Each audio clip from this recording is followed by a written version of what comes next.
to celebrate the life and legacy of a very important American astronaut who's people, both here in India and around the world, including the United States. And we have some of those fans today. Raise your hand if you're a big fan. Yeah.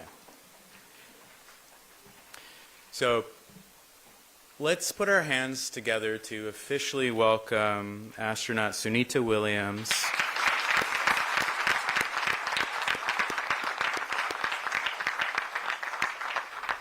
To one of several events she's already engaged today. We are taking her generosity of coming as a private citizen to India for other purposes to engage with as many people as we could gather. And I want to give a special shout out to the Indian Space Administration, and Association rather, India Space Association, for their cooperation and help in spreading the word about this engagement. So thank you to ISPA for that. The United States, as you probably gather, is approaching our 250th anniversary, and we're taking time to reflect on how our history has promoted a deeper understanding of freedom, innovation, and leadership that we continue to shape.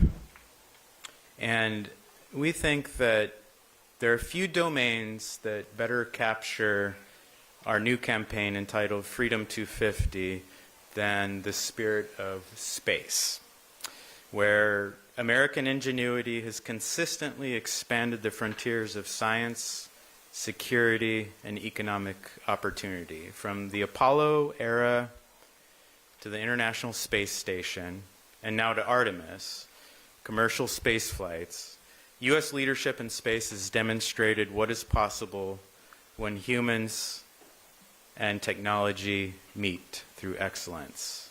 And it's not just about exploration. The realm of space is a strategic engine for economic growth, efficient collaborations, and tech leadership that benefits life here on Earth. And the heart of this progress is driven by people, especially scientists, engineers, mission leaders, astronauts, and every little boy and girl who dreams of going to space. And Sunita Williams embodies this spirit. As a veteran astronaut and mission commander with more time doing spacewalks than just about anybody on Earth, she has experienced firsthand how American space leadership is built and evolves through relentless innovation. And today's conversation will focus on her incredible journey and experiences. We look forward to hearing about her insights that honor the past, but also help shape the United States and how it continues to lead in space now and hopefully for the next 250 years. Join me in welcoming Astronaut Williams to the podium to share views.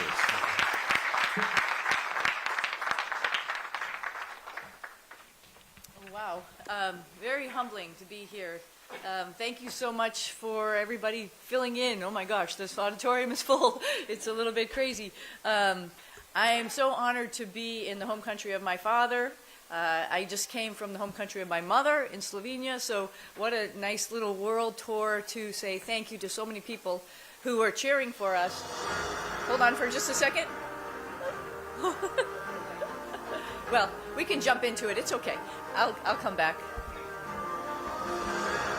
So it's a time of innovation. 3 different rockets, 3 different spacecraft. You'll see 3 different space suits in the time frame that we are up there. This is a... Oops. It's okay. We can continue on, or I can opening remarks real quick. Stand by. Okay.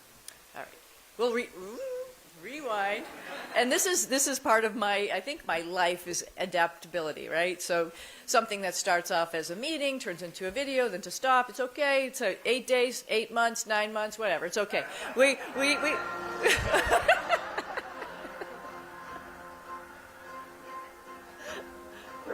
Should we blame? Okay. Okay, so I'm just going to highlight a couple things here. Again, amazing time of innovation. 3 different suits, 3 different spacecraft, 3 different rockets. what a great way to contrast and compare. 3 different ways software can get us actually to the International Space Station.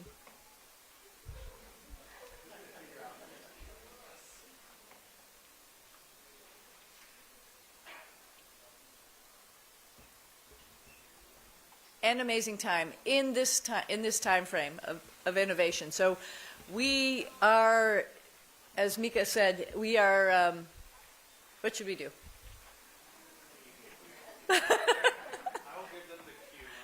Okay. All right. So, but it is an amazing time. 250 years of innovation, working with our international partners, I think, has really allowed us to take these amazing steps in exploration. But let me just go back real quick and just say, again, thank you for the invitation to come here. Thank you for the invitation to be able to talk to students here in Delhi and then more students down in Kerala for the Literary Festival. It's really important to me that we spread our story, what it's all about, what it takes to collaborate in this way. And I'm just really appreciative of these opportunities that I have to be here with everyone today. Okay, don't start it yet, but I'm gonna talk a little bit about this movie just to give an overview of what we're gonna do today here in the auditorium. I'm gonna play my home video like we all do when we go on a really cool trip. It was my trip away from planet Earth. Like I mentioned, it ended up starting at 8 days and turned into about 9 months. We were up on a brand new spacecraft, first time the Boeing Starliner launched on an Atlas V, first time people launched on an Atlas V. So we were writing down every little noise it was making, every little bump and crunch or whatever it was making so we could pass it on to the next folks, because that's what we do, we pass it on. That happened in June of 2024. We waited over the summer to figure out whether or not we were going to be able to fly the spacecraft back, because if you remember, on the docking axis, as we were coming into dock, we lost 5 of our thrusters at different times, and so then we had to actually take over manually, working hand-in-hand collaboration with our mission control to restart. I think of it as Control-Alt-Delete. The engines, get them back running again, actually take off some of the software algorithms that were shutting the engines down, the thrusters down as well. So during that summer time frame, which was a little bit confusing for a lot of people, I think one of the virtues that we all say is patience. We have to wait for the data to come in and find out whether or not we know what the problem is and if we can solve the problem. Well, it was determined by the end of the summer we couldn't really determine or solve the problem. We had a pretty good idea what the problem was, but we couldn't solve it. And so they were discussing what we were going to do. So in the meantime, we had a Dragon crew up there, and we had a Soyuz crew up there. But it was getting ready for them to rotate. So another Soyuz crew came up, and then another Dragon crew came up. So you're going to see almost 12, you will see 12 people on the space station at one point in time. This International Space Station with our Russian, Japanese, European, Canadian, and a lot of other great countries. Captain Shukla came up a little bit after me. I'm really sad. I missed him while I was up there. We could have shared some stories. A lot of amazing countries are coming to the International Space Station. With all our partners, all that collaboration, it's made for about 7 people. And so we were stressing the limits of the space station a little bit with 12 at times, and then we had 9 at times. So it's a little bit back and forth, and they had to make the determination that we were not going to come back in our Starliner spacecraft. All the T's were not crossed, all the I's were not dotted, and so we were going to come back with the Dragon crew. And this is I just wanted to mention one more thing about collaboration and team effort. This is a team sport. Space travel, all around the globe. You know, this is our one planet. We are here together. We do these things together as a team. And 2 of the people who are training for the flight on the Dragon spacecraft, you know, said, "Okay, I'm off. Let's give some seats for Sunny and Barry to come home in." So that's I think the ultimate team sport.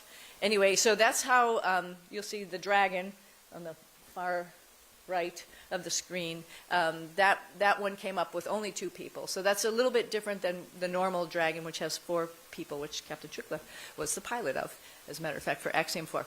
Okay, so we can continue, because I think you get the gist of what we're seeing here, right? We'll just continue from here.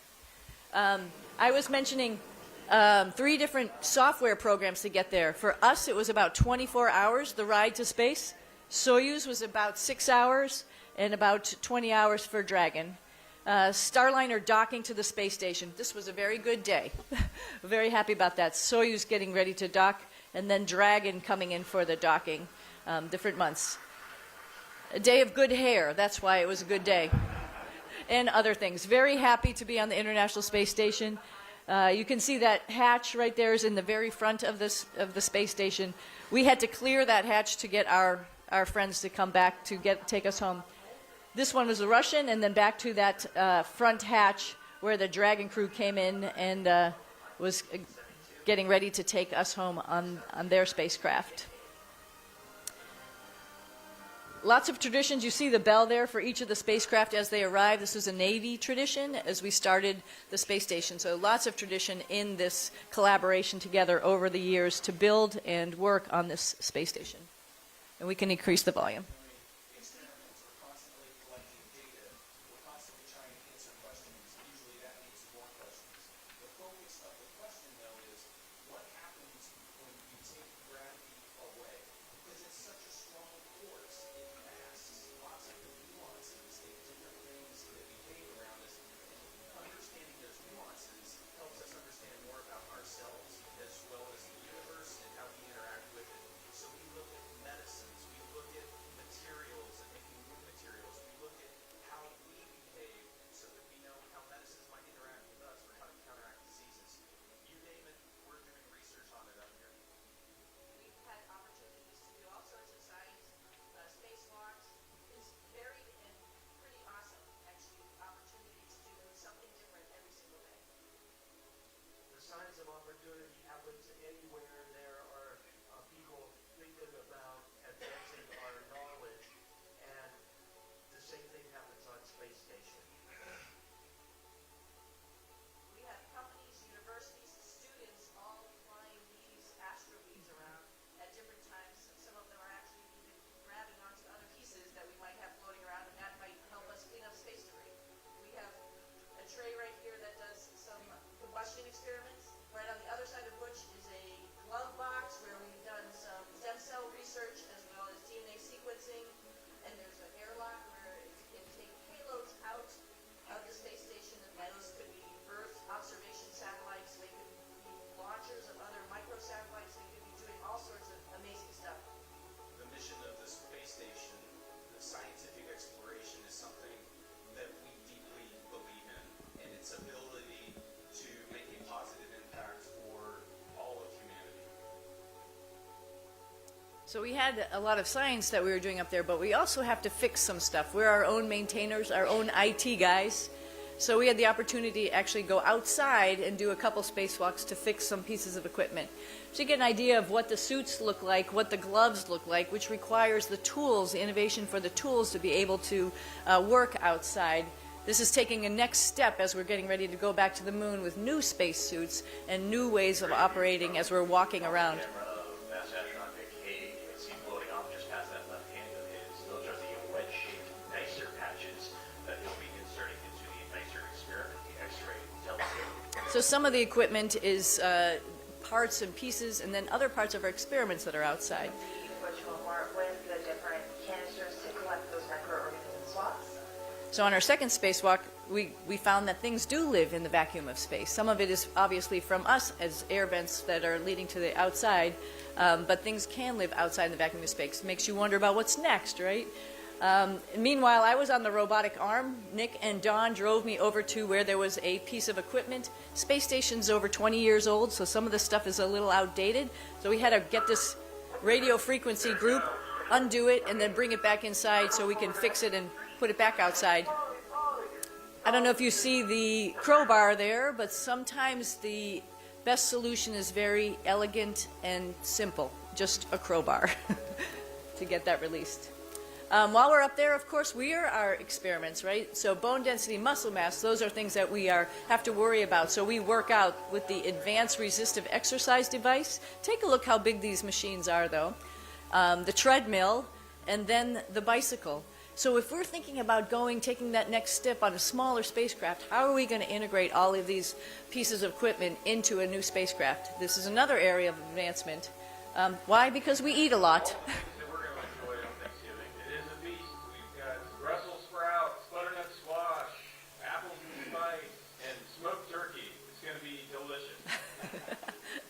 We didn't plan on all these holidays. So you have to be a little creative and ask your family and friends to send some stuff up on the cargo spacecraft. Russian Christmas we had while we were up there, as well as time went by, which meant we had birthdays.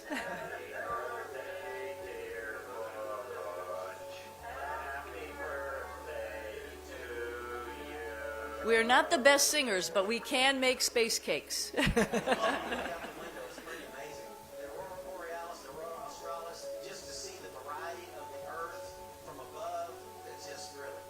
And I was telling the people at IIT, it's round, by the way, just in case. We have some time to go to take a look at the window, and I guarantee it is a round planet, and we all live here together.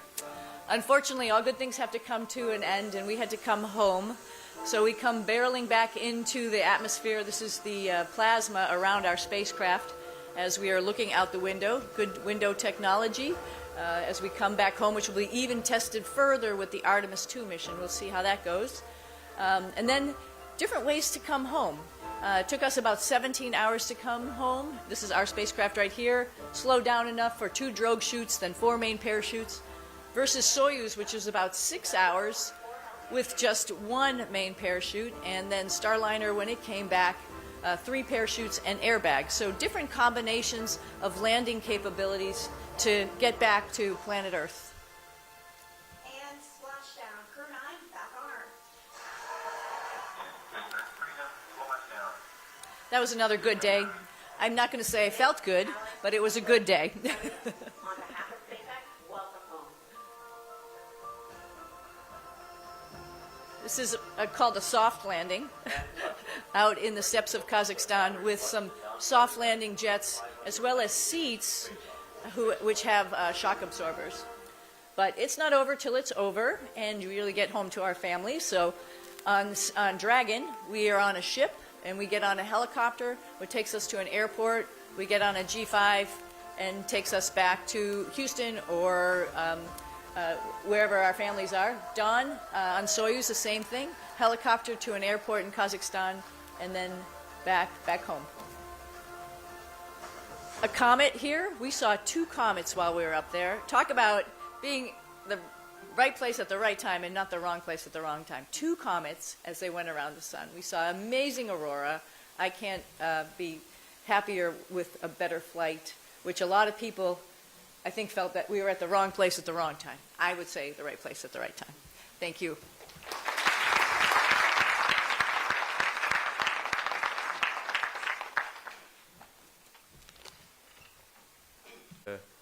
Chairs now.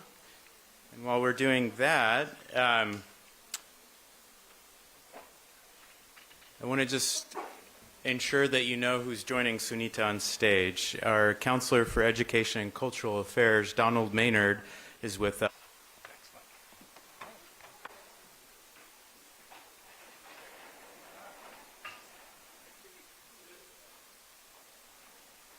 Just thanking Astronaut Sunita Williams for joining us. She's, as she told me today, happily retired. So she's a volunteer today. She's not on the U.S. government paycheck today, but she was in India with all of us. So thank you very much for joining us today. Absolutely, my pleasure. I've been here before, and I love coming to India, so it feels like home coming back. So thank you for the warm welcome. Thanks. So we're going to run through a few questions. We'll see if I stay to the script or not, because I always like to respond to what I'm hearing from somebody rather than just reading. And hopefully we'll have some time for some Q&A afterwards, Micah, and I think we'll have some microphones for folks in the auditorium.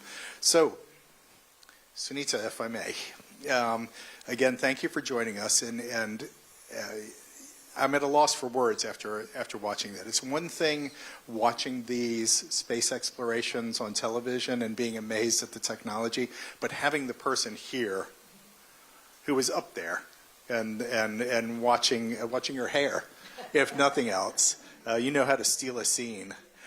So, as Micah said, this is the United States' 250th birthday coming up on July 4th. So this is the year that our country was created. And over the course of the last 250 years, one of the things that, when I study history, that I'm proudest of from the United States is our heritage of innovation and technology. And speaking of technology, I asked AI to help me a little bit with some of the innovations that the United States has brought to the world in the last 250 years. There's everything from the internet to powered flight to email to DNA structure in human genomes. There's Eli Whitney and the cotton gin. There's Alexander Graham Bell. There's Edison. And then there's our adventures in space. Where would you put the United States heritage of space exploration in that sort of arc of science from, about, or in collaboration with the world, but from the United States? Yeah, I think space exploration is really the gem that culminates a lot of technology and is a forcing function for technology. So I think it's one of those things that we can be most proud of. And also associated with it, that is the collaboration that we have with other countries. As we leave our planet, of course, it just comes natural that we want to leave as human beings, and we are obviously in a lot of ways a leader in space, but that means being an integrator in space. It's not being the one who has all of the ideas, but just being able to provide the opportunities and the foundation for amazing ideas to happen because of space travel. When I talk about space with kids, what's different is you have to think outside the box. The problems are not solved the same as they are here on Earth, and it really is like a spurring of technology because of people having to think a little bit differently.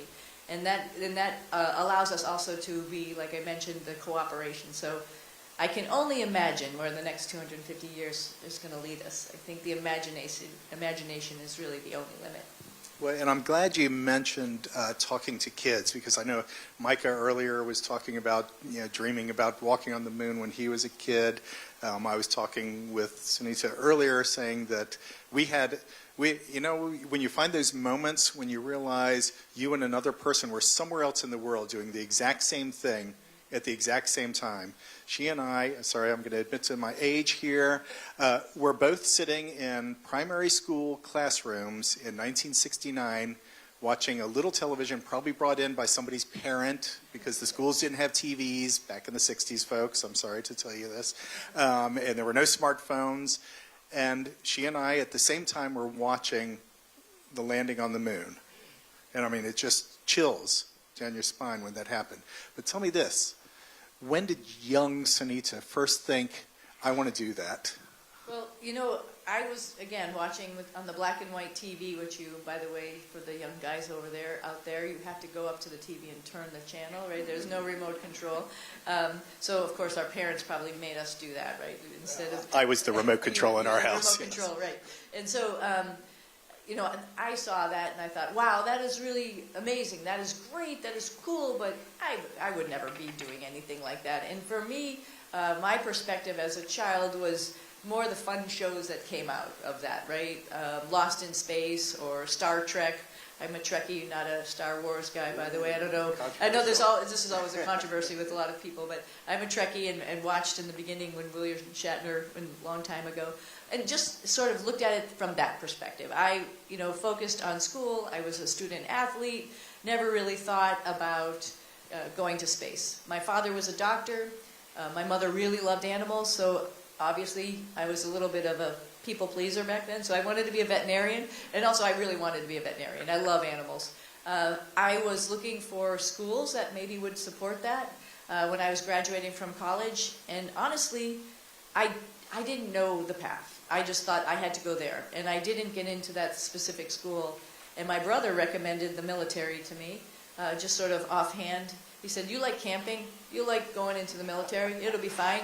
And so that's how I ended up being in the military. And then it wasn't until later, after I flew, after I was part of a team, after I was an aircraft commander, after I got into test pilot school and went to test pilot school, when I had the opportunity to meet an astronaut and go down to Johnson Space Center and realize that we're going to go back to the moon again, because they had to practice on vertical landing for going back to the moon, and I'm a helicopter pilot. So I was like, oh, this is hand in hand. Maybe I need to research what I need to do.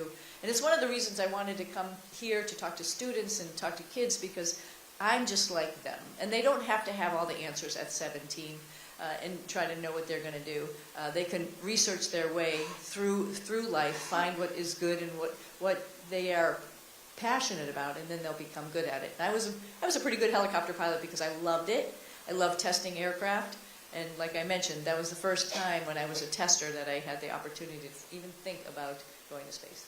So I'm going to go off script here. You mentioned that you enjoyed sports.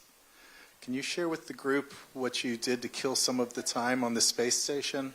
Yeah, so as you can see, there's some workout equipment up on the space station. On my first flight, I was lamenting a little bit because I had run the Houston Marathon and I qualified for the Boston Marathon, which is sort of the top jewel of marathons in the United States, and I really wanted to run it. And by the way, I heard the Mumbai Marathon was just this last weekend. Anybody run it?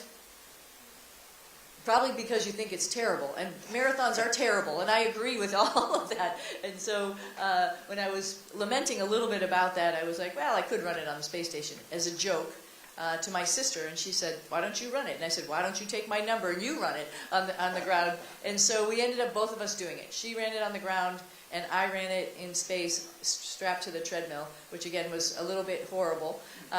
But again, something that I wanted to sort of emphasize a little bit about health.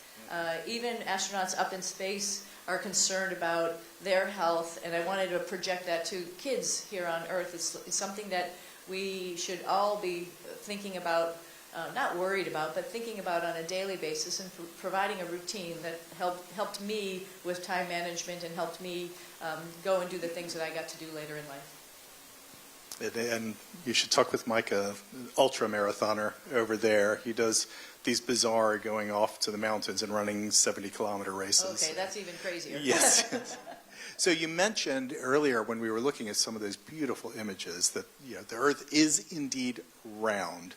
But as you were looking back from space on Earth, did that in any way change your perspective on who we are?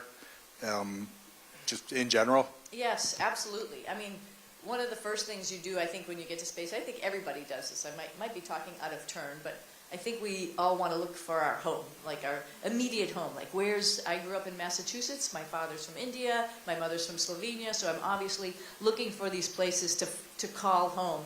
And that's your first objective.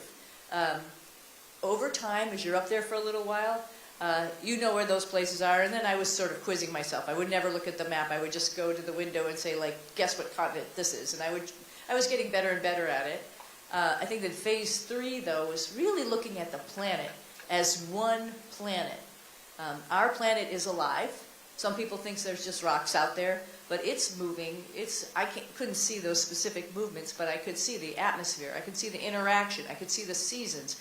I could see the changes in the ocean colors with algae blooms, for example, or seeing ice formations in the north, in the high northern hemisphere or down near Antarctica. You can see all of this planet which is connected. And you think to yourself, of course, the air and the water are connected. And then you think to yourself, for me, it was like, oh my God, every person I know is there. Every animal, every plant, everything we know is there. And we're all on this one, they call it a little spaceship in our solar system. And, I think it changes your perception about us having any differences. It really makes you feel like we are just one, and we all should probably work a little bit closer and easier together. And it actually sort of made me feel like, why would anybody argue about anything? I know, I'm married, I have a husband, we argue, so I understand arguments, but like the reality of it is like, why? It seems so silly when you look at Earth from that perspective. That's a great insight. And I loved in the first image of the rockets from 3 different countries heading up and seeing the collaboration of having astronauts from various cultures, various countries, they're collaborating. We're now seeing the private sector increasingly engaging in space exploration and the technology. Any thoughts on the collaboration between, say, private sector and government sector?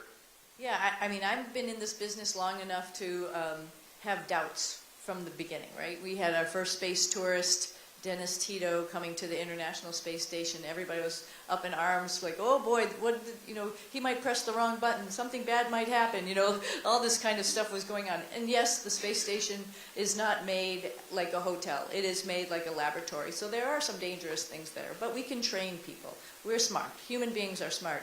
And that, has now grown all the way to we are ready to have commercial LEO destinations. I might get a water real quick. Thanks, Mike. And trusting our commercial partners to make our rockets. I've been talking a lot today. Yeah, this is her third public engagement today. We've put a lot of microphones in her hand today. And I'm excited about this stuff. So anyway, commercialization of space is great. And what it means in the United States, at least, is, I don't have knowledge all over the world, but from the United States, is there are opportunities for people to work in so many different companies. So not only rockets, not only spacecraft, but parts of space experiments, satellites, new technologies, 3D printing of metals, wherever anybody wants to work. It's not unusual nowadays that we have people who have STEM backgrounds, go to one company for a couple of years, then go to another company, and then go to another company. And just like us here today, they can contrast and compare different technologies and different methods and different processes these companies are going through, and they could work better as they're with all of their education and their experience. I think it's awesome. I think it is great. I think there's more opportunity in the future. I'm excited for the space station, having laid that groundwork, that foundation of technologies that we did up there, as commercial companies turn some of that into production, potentially for pharmaceuticals, new tech demonstrations for new spacecraft, looking at new spacesuits. All of that is all on the horizon because of this commercialization of space. Okay, we just have time for one quick one before we go to some Q&A. And I'm going to talk slowly so you get a chance to swig some water there. I saw you out there doing a spacewalk, doing some repairs. What was I know that it was a tough nut to crack on how to get back to Earth. Then that was more of I assume from your side, an intellectual tough nut to crack. What was the most challenging task that you had to do while in space? Oh, wow. So without a doubt, on my first spacewalk, the one that gave me the most angst, I'll say, is the first thing was the box. I didn't get to talk about everything that we did. That's pretty easy. It's a couple nuts and bolts, boom, boom, undo it, put a new one in, put it up, put it back on there. The second task was, and that box was probably about this big. The second task was a piece of equipment about this big. It's a reflector to allow the Dragon spacecraft to interrogate and come and dock to the space station. Apparently there was some residue from one of the thrusters on top of those thrusters, so my task was to take a new reflector, take that one off, and put the new one on. Seems easy. 3 bolts, undo them, get it off, put the new one on. However, the place where that reflector was, my head was about 6 inches from the spacecraft that was going to bring us home. So already I don't have a spacecraft to bring us home because Starliner had a problem. Now my head is right next to the one that is supposed to bring us home, and if I bonk my head into it, I sort of wreck that spacecraft. So the whole time I'm working, I'm sort of tilting my head, because remember, when you're in the spacesuit, your head is much bigger because of not because of how good you are, but just because of your helmet is sitting on top of your head. So the whole time I'm leaning. First of all, just to get to that position, I had to take some extra time, because usually I hold on to some type of bar and I could move myself back and forth, but none of that was applicable for this situation. And then you're there and you're trying to work sort of underneath the edge of the spacecraft. And so the whole time I was sort of leaning like this, and I had such a cramp in my shoulder because I sort of had to lean back for about an hour and a half to be able to do this simple task. But not a hard task, but the consequences were so big. Is one of those things that just it's mentally tough to go through that and just continually tell yourself, don't rush, don't rush, don't rush. Everybody likes to get your work done fast and get it over with, get back inside of the spacecraft, but that one was probably the toughest. And here I was thinking changing a wheel on a snowy night in Northern Virginia was a tough one. There was no danger of me bumping the car and having it dismantle itself. All about the so. consequences. Yeah, absolutely. So I think we're going to move now to some Q&A. What I'll ask, I think we've got one microphone here, two microphones. What I'll ask is if you raise your hand, we don't have a lot of time, so if you could tell us who you are. You're not allowed to give a speech. Who you are, and then a quick question, hopefully something that has more than a yes or no answer. Okay. Thank you so much. I got some basic question. They say that space station has started becoming dirty because of the hygiene issues. It has been in use for so many time. And now you got a first medical emergency which has happened from the space station. Do you think that there is a logic behind saying that there are certain medical issues which could happen because of overusage of a space station? Oh, that's interesting. I don't know exactly all the details of the medical emergency. I just know that somebody wasn't feeling so good, so the best thing to do with the Soyuz crew up there is to bring the folks back home to do some extra analysis. I don't know exactly. But hygiene has been a big deal for a long periods of time. And both, the US OS, as we say, the operating system, our Canadian, Japanese, and European partners, and the US have been working on our side, how we would do hygiene a little bit better with new materials, actually, that are coming out. The Russian side also, they've put up different types of panels to hopefully prevent any hygiene problems, which we have had in the past. And we have had cleaning materials up there that we can clean. So I don't know if one correlates exactly to the other. I don't know the details of that, but I know that there's ongoing efforts. And another technology that we need to figure out a little bit better. Think about these Artemis II astronauts. There'll be 4 of them in one capsule for 10 days in close proximity for exercise, for hygiene, for food, for using the bathroom as well. So this is another field that we can only get better and better in to prevent something like medical emergency. Hi, Jayashree Nandi from Hindustan Times. I write for Hindustan Times. I wanted to ask, when you were up there and waiting for the vehicle to bring you all back, what kind of mental capabilities do you think helped you go through those months? And what was the most challenging period for you as an astronaut? Yeah, I think that I'm one of these people who's a doer, right? So I can't sit still. And there was a little bit of time, but we did have things to do anyway. So in the meantime, I like to fill my time. I knew that there was like 12 and then 9 people up there more than usual, which meant we were going through a lot of food. We were going through a lot of toilet materials as well. So somebody has to restock the food. Someone has to do the toilet maintenance. And so I hadn't been trained on all the experiments, but I had been before lived on the space station, so very well familiar with those basic activities. So not the most glamorous, but right away, raise your hand. Hey, I'll do that. I will occupy my time in helping the bigger picture, the team, the collaboration, to make sure that the people who are doing the science experiments can do them without ever thinking about this other stuff. So that's my method. Sunny Williams, everybody has their own ways of dealing with things. And I think the hardest part was really not knowing. So I think that's the hardest part of everything in life, right? Not knowing something and us not trying to be patient and waiting for the decision to decide whether or not we were going to fly back on the Starliner or we were going to wait.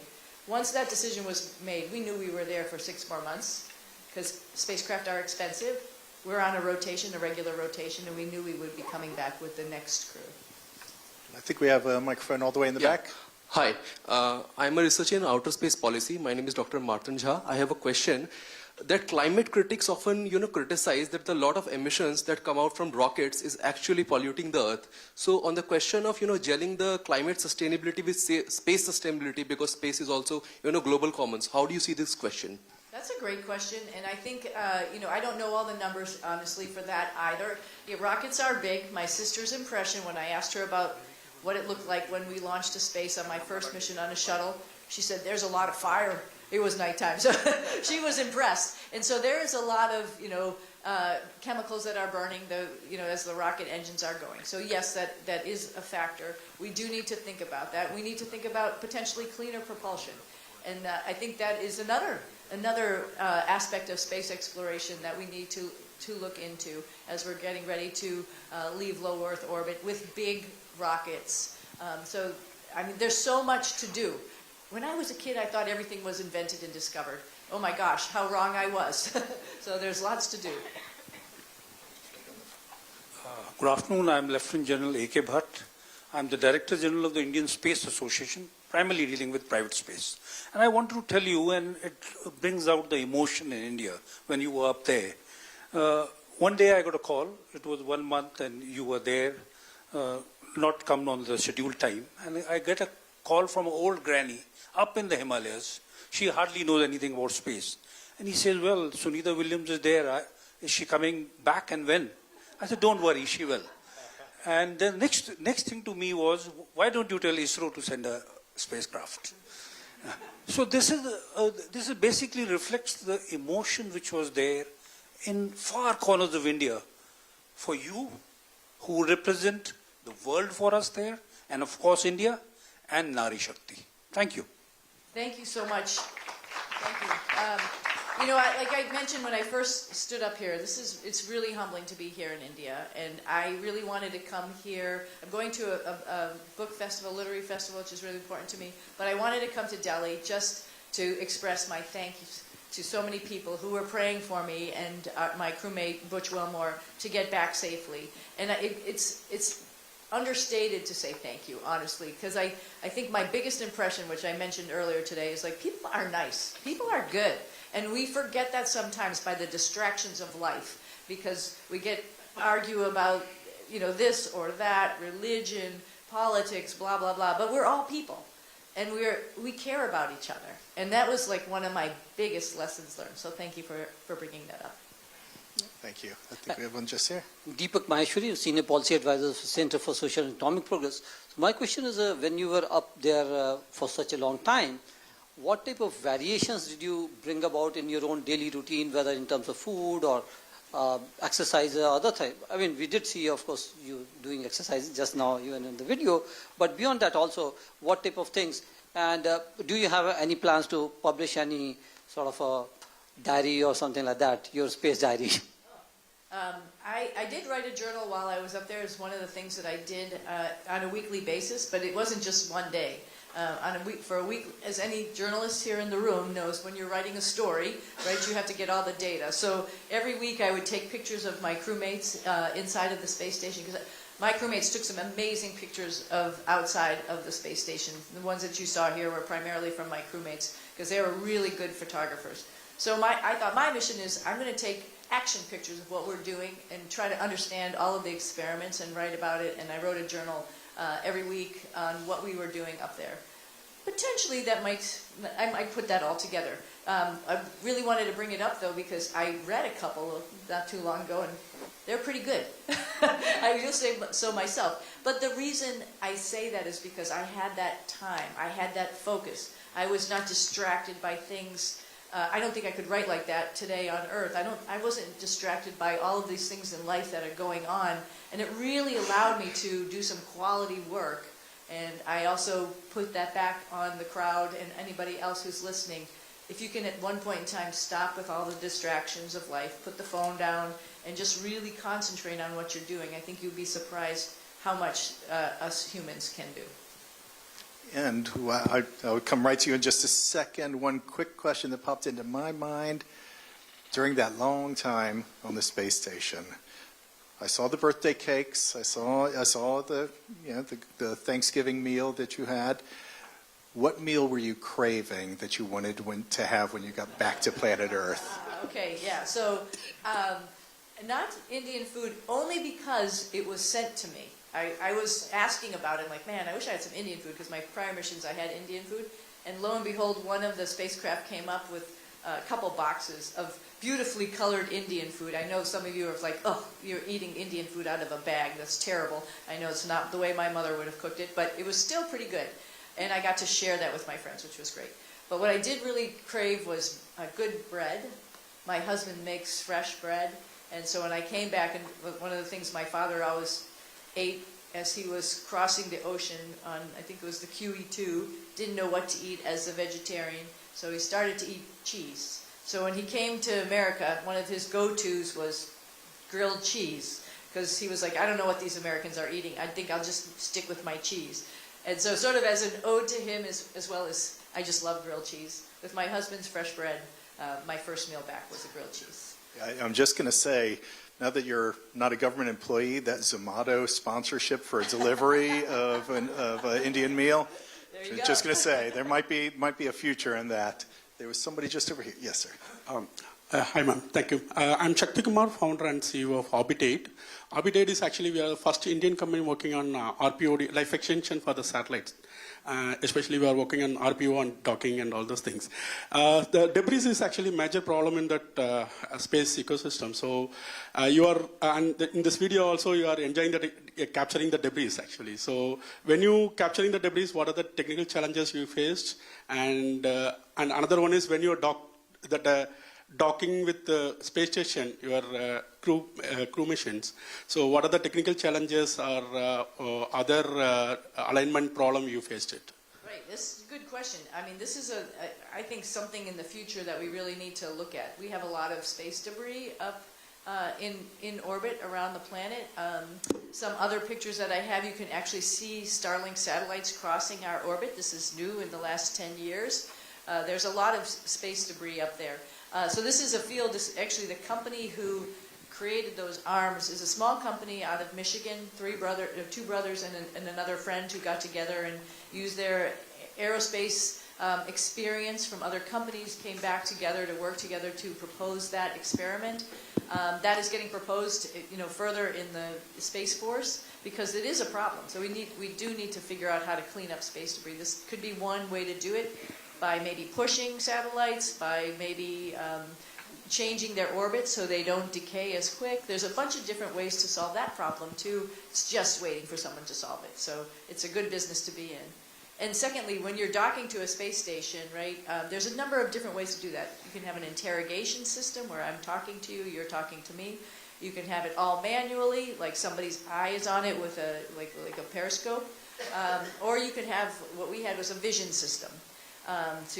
But then you need to make sure lighting is good for the vision system, and that reflector that I was telling you about for a Dragon capsule. So there's a bunch of different ways to skin these cats.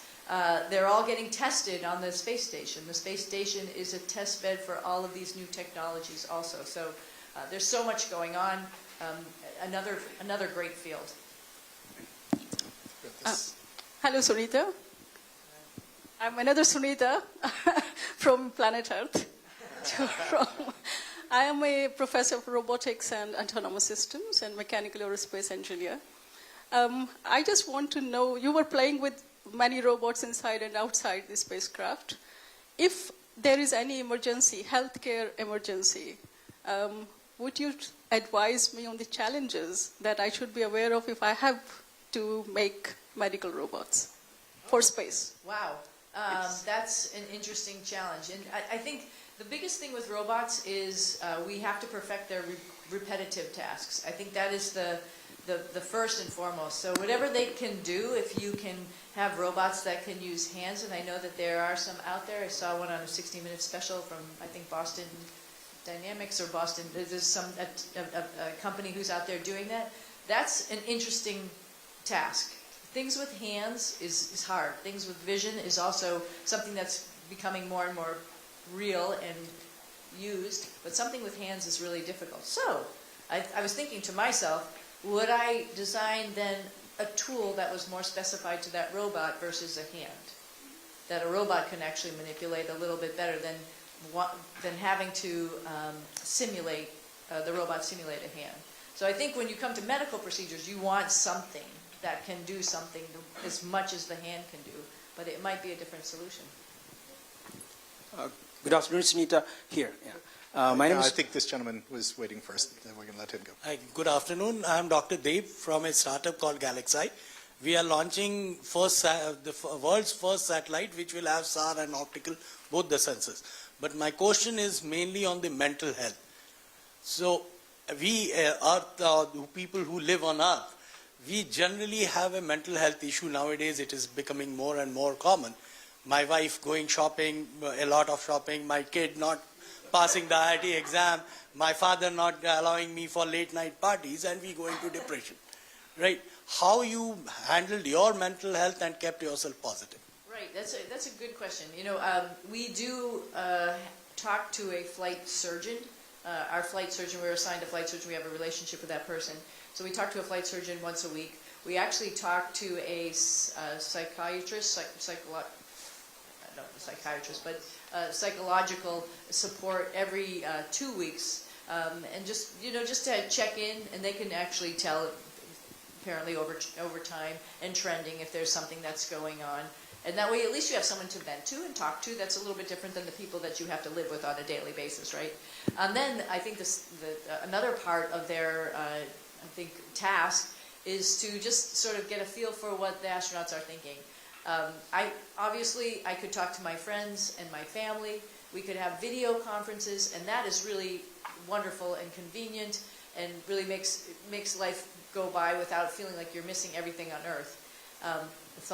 One thing I did miss is my dogs while I was up there, because I'm not really having a conversation with them. And lo and behold, somebody said, I know, I'm going to 3D print Sunny some copy of her dogs. And I opened up a package from one of these spacecraft that brought up my Indian food, and there out pops my 2 dogs floating. And what a neat little surprise, right? So people back on Earth are also thinking about folks back up in space. Now, this is not going to be as easy as we go, back to the moon or even on to Mars. So we're going to have to think of some other psychological ways to work with folks. It just might be some types of communications, but it won't be as rigorous as it is at the space station. So I think I had it easy.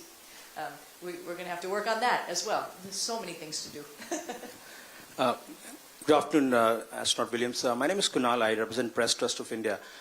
Before I ask my question, just one line of preface I want to give that I was just checking NASA website about the latest number in the coalition of Artemis Accord. And I think it's now 60 with Poland joining the list. India joined, I think, in 2023. That's a civil exploration coalition. But the private sector that the gentleman asked you, that number is growing. We have SpaceX, Virgin Atlantic. Do you feel that with this growing number of players in the private sector in space, that could actually lead to a space race, and that it won't just be in the realm of science fiction, but actually science reality? And if you permit me just one small question, what is it that Sunita Williams is afraid of, having conquered the space? I'm still afraid of a lot of things.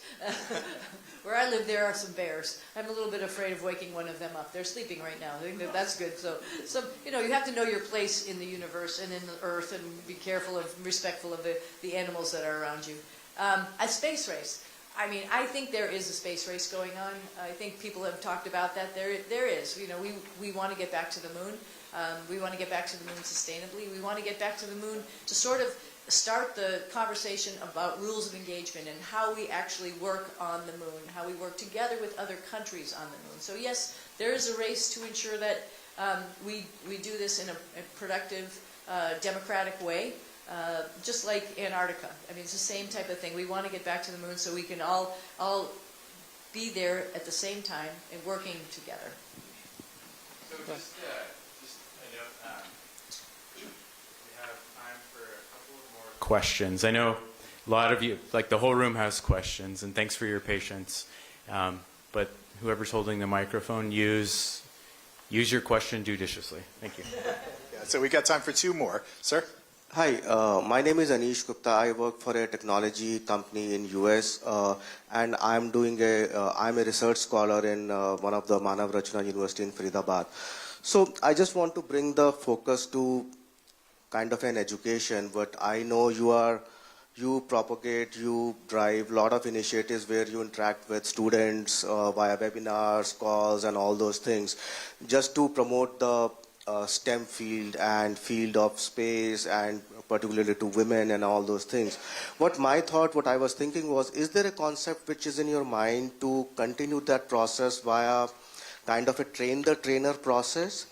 And why I'm saying is that it is a reputable process, it can reach to wider people, and people like us who are in the corporate world, right? We can also participate to bring that message from your side to the next generation, and we can be a funnel, we can be a channel. It's kind of a win-win situation where the message you want to send via us, we are also participating, and the people who are getting the next generation, they are a little more close to us like a reality. You are kind of a brand, you are kind of a larger than life, right? So that kind of a concept, what I want to know, do you have something in mind which can be implemented? Wow, That's a great idea, and I mean, it resonates with me a whole lot because I didn't understand why I was going to school. You know, at times in my life, and you question, like, what am I doing this math for, differential equations or whatever it is? Like, what am I doing that for? And when you have the opportunity to actually see that, what that math or what that science can actually do, and put those two together via the corporate world and with the excitement of like space exploration behind it, I think that's really a great idea, and that could really, you know, jumpstart a lot of folks who are potentially interested in STEM and maybe are on the fence to really going that way and understanding why the things that they're learning are so important. So I really like this idea. I love how much innovation is here in India and how much innovation is between the two countries. I think we work really well together in a lot of technical fields, and we have the ability to do exactly what you're saying. It's a really great idea. Okay, I think we got this gentleman here for the last question. Sorry. Make it a good one. Hi, yeah, I'm Neil Sangvi. I'm out of CU Boulder. So talking to like Colonel Jim Voss over there and Dr. Clark and the bioastro department, they said that bioastronautics doesn't get a lot of limelight in the private industry. It's not as flashy as 3D printing or something, human factors, eclipse. So I would just ask you to put a word on that, shed some light in that area, working with astronauts like yourself, veterans like yourself, to develop that field. Oh, I like this idea Thank too. you. Oh my gosh, this room is full of great ideas. But I mean, we couldn't be living up there if people weren't thinking about people living in space, right? And that is exactly what you guys are doing, and how to make that more optimal, how to make that better. I mean, honestly, the bathroom system is the same one we've used over the whole course of the space station's life. We've tried out a new one. It's not so good. So there is so much growth in the way that we can make life better for human beings in space travel, and at future destinations. So yes, I'll give it a big plug. You are in the right field with a large runway. So thank you so much for what you're doing. And thank you, Donald, for allowing me to talk so much. I'm just happy you still have a voice at the end of it all. Go ahead, Michael. So